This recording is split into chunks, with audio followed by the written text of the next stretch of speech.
Hello friends, today we are going to study the poem A Slumber Did My Spirit Seal.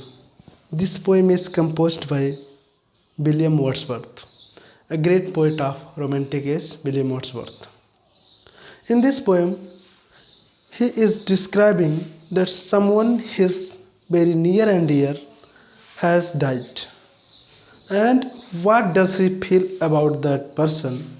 That is described in this poem. This poem is about the death of a loved one. How does the poet feel when he thinks about her death? यह कविता उनके किसी निकट और प्रिय की मृत्यु पर लिखा गया है। वह कैसा महसूस करते हैं उसके डेथ पर। Her death, it means that is lady, and about that lady, about the death of that lady, how does he feel?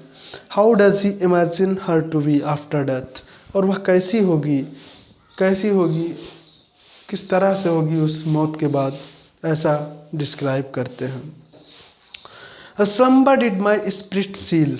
Slumber means एक घोर दुख, did my spirit seal, जिसने मेरी स्पिरिट को सील कर दिया, मेरी आत्मा को बंद कर दिया, मेरे कार्य करने की क्षमता, सोचने समझने कुछ करने की क्षमता को जैसे सील कर दिया। किसने? एक बड़े दुख ने। I had no human fears. अब मुझे कोई ह्यूमन फियर नहीं रहा, कोई मानवीय डर नहीं रह गया, मेरे अंदर कोई भय नहीं रह गया, क्योंकि एक ऐसी घटना ने मुझे पूरी तरह से सील कर दिया, मेरी स्पिरिट को सील करके रख दिया, मुझे बंद कर दिया पूरी तरह से। She seemed a thing that could not feel. अब वह, now the poet is describing about her loved one who is passed away. Now she is died. About her, he is describing that she seemed a thing that could not feel. वह तो अब एक वस्तु की तरह रह गई है, अब उसके अंदर व्यक्तित्व नहीं, व्यक्ति नहीं, वह एक वस्तु की तरह रह गई है। That could not feel, जो फील नहीं कर सकती, वह महसूस नहीं कर सकती, वह मर चुकी है, वह फील नहीं कर सकती। The touch of the earthly years, अब वह मर गई है और वह महसूस नहीं कर सकती। Touch of the earthly years, ये जो वर्ष, इस संसार के जो वर्ष हैं, संसार के जो कार्य हैं, क्रिया हैं, वो चीज़ें अब उसे टच नहीं कर सकती। संसार का सुख दुख उसे कुछ महसूस नहीं होगा। Why? Because she is now dead. No motion has she now, no force she neither hears nor sees, अब उसके अंदर कोई मोशन नहीं रहा, कोई गति नहीं रही। No force she neither hears nor seize, ना तो किसी प्रकार का फोर्स वह देख रही है, बल ना तो वह सुन रही है, ना तो देख रही है, ना तो उसे कुछ महसूस हो रहा है। Because she is died. Rolled round the earth diurnal course with rocks and stone and trees, और वह जो पृथ्वी की एक गति है जिसमें चट्टान है, पत्थर है, पेड़ पौधे हैं, ये सब गति और इस सब को वह अब फील नहीं कर सकती, क्योंकि वह अब मर चुकी है। This is very short poem, but the poet is very dejected, very sad, and he is describing about an incident. In that incident, his loved one, that is lady, she has passed away, and it seemed that after her death there is no human fear to him also, and after that he feels that she is not able to feel anything, and none can harm her, and not anything can disturb her, not anything can make her sad or happy, because she is dead now. As in our Hindi we say that आत्मा अमर है, अजर है, और एक बार जब वह नैनम छिन्दन शस्त्राणि नैनम दहति पावका, यानी ना तो शस्त्र काट सकता है, ना तो आग जला सकती है, ना पानी भिगो सकता है, ना हवा सुखा सकती है, ऐसा हम लोगों का मानना है। तो the same thing we find here also. The poet said that the touch of the earthly year, she could not she seemed a thing that could not feel the touch of earthly years. जो earthly year है, जो ये धरातलीय क्रिया है, इस पृथ्वी की क्रियाकलाप है, अब उसे टच नहीं कर सकती, उसे अब ऐसा महसूस नहीं हो सकता, अब वैसा कुछ उसे फील होने वाला नहीं है।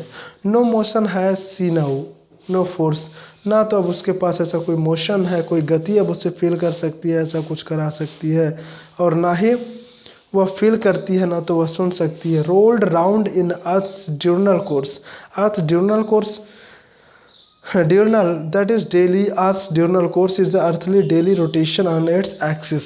जो अपने अक्ष पर, अपने सतह पर, अपनी धुरी पर पृथ्वी घूमती रहती है, ये तो चलता रहेगा यह प्रक्रिया, और उस पर जो पेड़ पौधे हैं सब कुछ फील होगा, सब कुछ दिखाई देगा, लेकिन यह चीज़ें उससे फील नहीं होगी।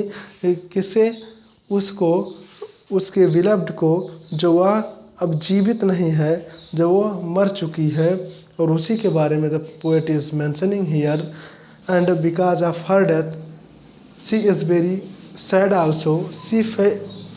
He is very, the poet William Wordsworth, he is very sad also, and in that dejection he composed this poem about that, the thing, that incident that made a slumber did my spirit sail, कि उसी slumber ने, उसी दुख ने क्या कर दिया, इसकी आत्मा को बंद कर दिया।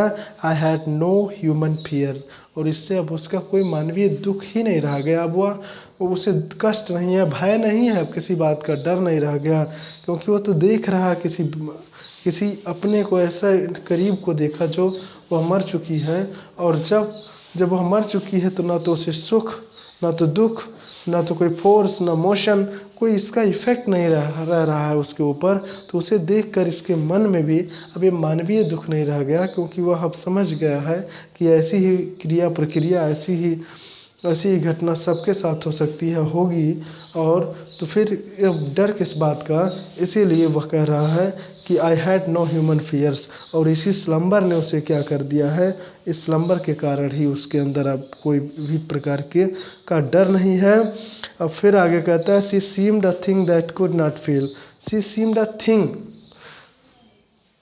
we find out, we see that there is the person and thing, and when a person died, he refers here as a thing, he is not a person, because he is not alive now, she is not alive now, so she became a thing, not a person। she seemed a thing that could not feel the touch of the earthly air, वह एक ऐसी चीज़ दिख रही है कि यह धरातलीय चीज़ उसे अब डिस्टर्ब नहीं कर सकते, उसे परेशान नहीं कर सकते, उस पर सुख दुख का ऐसा कोई अनुभव नहीं हो सकता। No motion has she now, no force, she neither hears nor sees, rolled round the earth, ना तो वह देखती है, ना तो सुनती है, ना तो उस पर फोर्स का कोई अनुभव हो रहा है, ना मोशन उसमें हो रहा है। Rolled round the earth diurnal course, और वह नहीं देख सकती, नहीं महसूस कर सकती कि पृथ्वी का जो कोर्स है, जो रोटेशन है, जो हो रहा है, उसका फील नहीं होगा, और आज भी इस रोटेशन चलता रहेगा। रोटेशन में और किसके साथ है, इसमें चट्टान भी है, स्टोन भी है, ट्रीज है, सब कुछ है, but now she is not alive, she is not here, so he is mentioning here that this is the death of the poet's very near dear ones, and about her death he is composing this poem about how her death make him the fearless. Now there is no human fear inside him, and this is the poem by William Wordsworth, that is, a slumber did my spirit sail. I hope you are able to understand this poem. Okay, thank you.